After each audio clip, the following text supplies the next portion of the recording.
Hey guys, Richard Blaine here. Thanks for stopping by my Easy Cooking channel tonight. You know, tonight I'm not going to make any pasta and I'm not going to make any Asian dishes. Tonight I want to talk about a dish that takes balls to make. I mean, everybody thinks they have balls, you know. Everybody thinks they got balls made of brass or balls made out of rocks, okay? So tonight I thought about making a dish that took balls to make, okay? Now everybody thinks they have big balls, and I don't care how big you think your balls are, because I'll tell you right now, my balls are bigger than yours. And the balls I'm using tonight to make dinner are these balls. And I'm pretty sure these balls are bigger than anything you guys are packing around right about now. That's right, these are Bull's balls, Rocky Mountain oysters, okay? Where did I get these? Well, you know, you can get them at the butcher, but about a week or two ago, we had the Pro Bowl rodeo here, and, well, let's just say 2 or 3 of the bulls that were scheduled to ride didn't make it because they owed me a little money. So what I have here is about 2 pounds of Rocky Mountain oysters. These are Bull's balls, and guess what? I'm not frying them like everybody else does. For crying out loud, when you look up Rocky Mountain oysters, everybody just fries them and fries them. Anyway, I'm not frying these balls, okay? Tonight, I'm going to make something called Praire Pate, or bull butter, or Rocky Mountain oyster pate. That's right, I'm going to make pate out of bull's balls. And I'm going to show you how to hold your balls. I'm going to show you how to peel your balls. I'm going to show you how to cook your balls, and even how to blanch your balls in case you ain't never done any work with your balls. So as usual at YouTube 15 minutes, let's have a bowl and I'll see you on the other side. Okay folks, here it is. This is 1 bull's testicle. It is about 1.5 pounds of meat. Can you imagine having 2 of these swinging between your legs? For crying out loud. If I had 2 of these swinging between my legs, I wouldn't be able to walk. Shit, I wouldn't be able to breathe. But this is what a bull's testicle looks like. You got veins, you got skin, okay? Right here is the attachment to where, it swings. This piece right here, you can basically cut right off if you have a nice sharp knife, and I hope you do because you need one for this, okay? You'll find some excess skin, okay? But that's okay. There's a particular technique to skinning this oyster. Now this oyster, and there's blood, so if you're not used to blood, you might want to stay away from this. But there's a particular way of doing this. This piece of meat, this testicle, is not fully thawed. You want it somewhat solid. It makes it easier to get this skin off. The skin is like leather. But you are going to need a sharp knife. There are going to be veins. There are going to be veins. There is going to be blood. So what you basically end up doing without too much pressure is you start from one end and you rock your blade. Okay? Almost like you would for skinning the animal. And chances are you will see some blood. Okay? And that's fine. Chances are you might also cut a little bit of a gully into the testicle called scoring. But that's okay, because when the weekend's over and you go back to work and your friends say, "Hey, what'd you do for the weekend?" You can say, well, I scored some balls, and see the look on their face. But as you can see, my knife is razor sharp. It's very thin. So there's a light scoring here. And you're going to want to follow that around. Okay? Here's the attachment point. That'll take a little more effort to get through. Okay? Then you want to rock the blade again, just like you're skinning. If any of you have ever gone hunting, you see how easily that splits. If the knife is sharp, it'll split. This is more excess tissue that you don't need. I would rock the blade through it. Okay? Score at the end. Okay? Now you have 1 completely scored testicle. Now the trick is getting underneath the membrane that connects the skin to the testicle. There we go. There we go. See how it separates? Okay, if this was completely defrosted, this would be a wrestling match. But this is like getting your finger under chicken skin. But what you want to do is when you get your finger underneath the skin of the testicle is with your other thumb, you want to support this flesh so that as you're pulling this skin away, you don't damage the testicle. This connective point is giving me a little bit of a wrestling match. There we go. Gonna cut the rest of that vein away. There we go. Okay. See, this is the veins that attach the testicle to the bull, and sometimes that'll give you a bit of a problem. It needs to come off. So you support the flesh by holding it down with one hand, and you get your hands and your fingers underneath that membrane. Here we go again. Make a little cut. There we go. And as I said, there's going to be some blood. Okay? So if you don't like working with bloody balls, then I suggest you stay away from this here. Okay? Alright. That is one side. Okay? Now, the other side, since it's already basically been started, and come over here. There's even still more of that vein tissue. There we go. Gonna cut that away. When this comes off, I'll cut it away.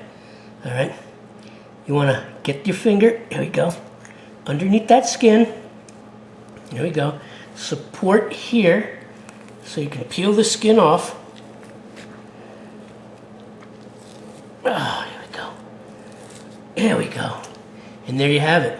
Okay, one freshly skinned Rocky Mountain oyster.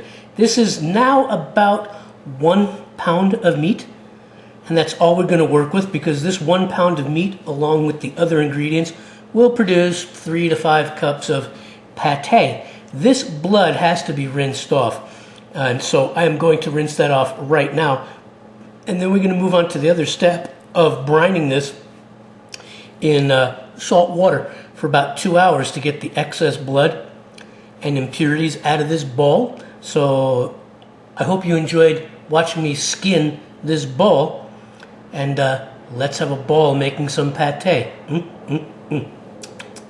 Testicle pate. I'll be right back.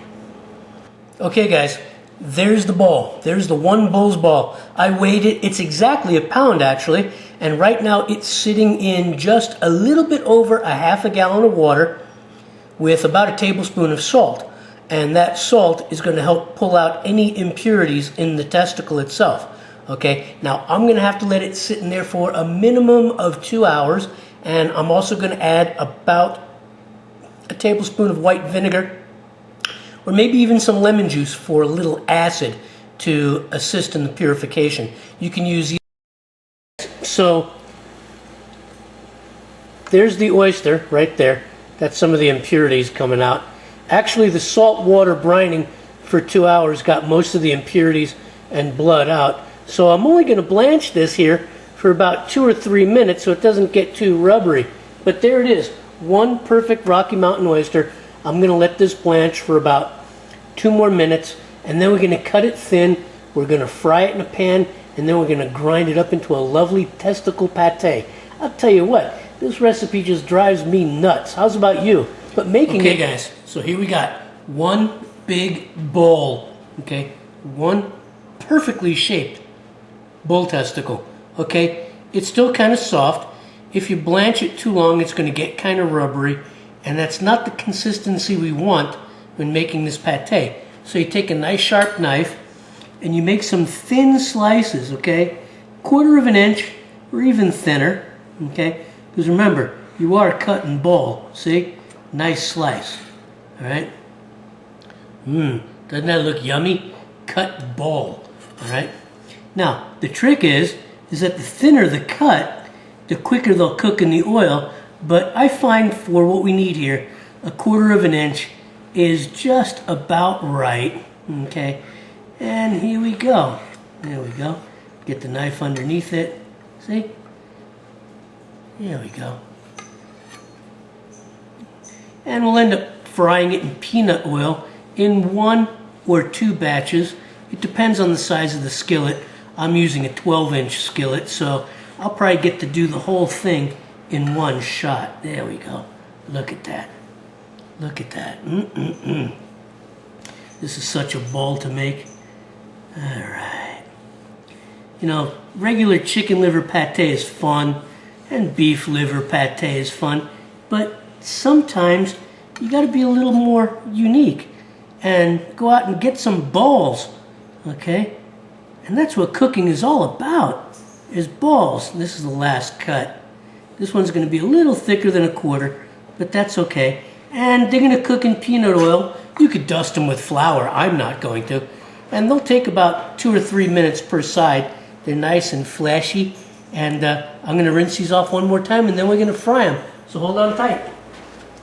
Okay guys, here we go. One of the things you want to make sure you do after you cut your bull testicles is to dry them off on paper towels. Because if you leave them wet, they're going to crackle and spatter and spit.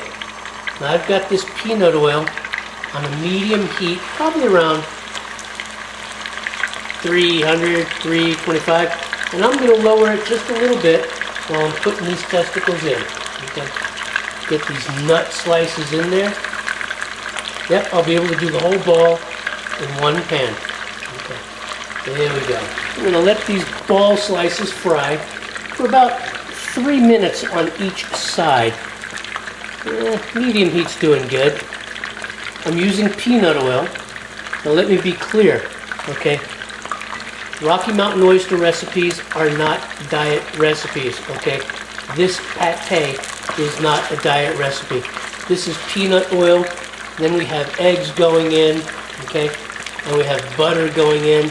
This is not a diet testicle recipe. So if you're on a diet, you might want to put these balls in your mouth. If you don't care about the calories, then put these balls in your mouth because they're going to be delicious. So I'm going to give these ball slices 3 minutes on this one side, and then I'm going to flip it over for about 3 minutes on the other side, and then we're going to move into making the pate. Guys, I just flipped the ball slices over, and you can see they've browned nicely on the side. I had them for about 3 minutes on the one side. Now I'm going to cook them for 3 minutes on this side. They got a nice brown ring on them in all their bally goodness. So 3 minutes on this side. I'm going to put them on a plate, let them strain, let them cool, and then we're going to grind up some pate. All right, guys, here comes the fun part, making the pate. So I've drained the excess oil off the Rocky Mountain oysters, and I've cut them into smaller, manageable pieces. Okay, just to make it easier on the processor, I cut the nut into smaller, manageable pieces.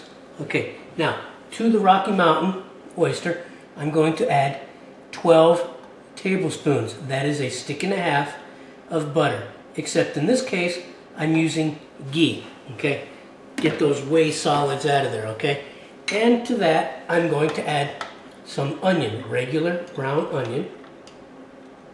Okay, that's all. And I'm going to give this a quick pulse. Okay, the ghee is everywhere. I'm going to give this a quick pulse. That's all. That's all. Just to get it going. Okay, and to this, I'm going to add some hard-boiled eggs, roughly chopped, once again, to make it easy on the processor. Okay, to make it easy on the processor.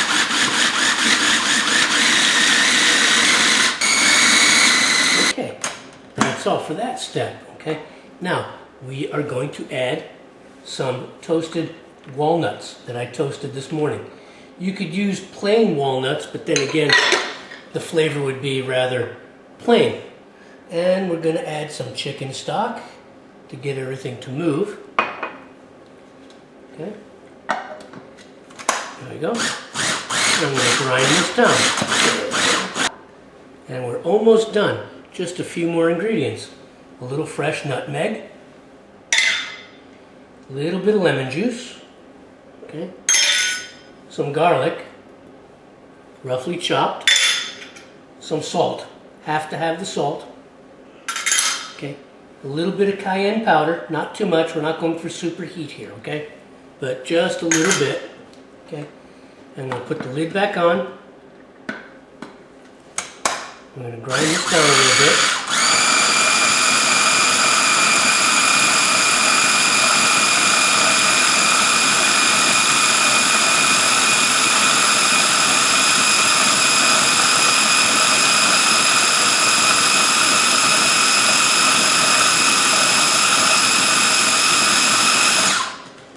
Alright, almost done. I know it doesn't have the same kind of brown color as chicken liver pate, but that's okay. We're going to give it a little bit of a kick with about 2 tablespoons of Dijon mustard right there. I like the coarse ground stuff. And about 2 to 3 tablespoons. You can use bourbon or you can use brandy. I'm using bourbon. I'm going to use about 3 tablespoons.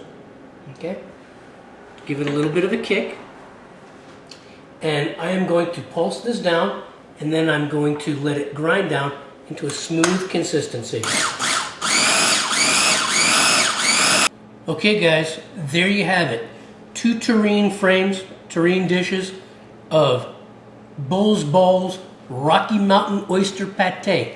Bull butter, calf butter, prairie butter, swing paste, swing butter, okay? There's so many things you can call it, okay? But basically what it is Rocky Mountain Oyster Pate.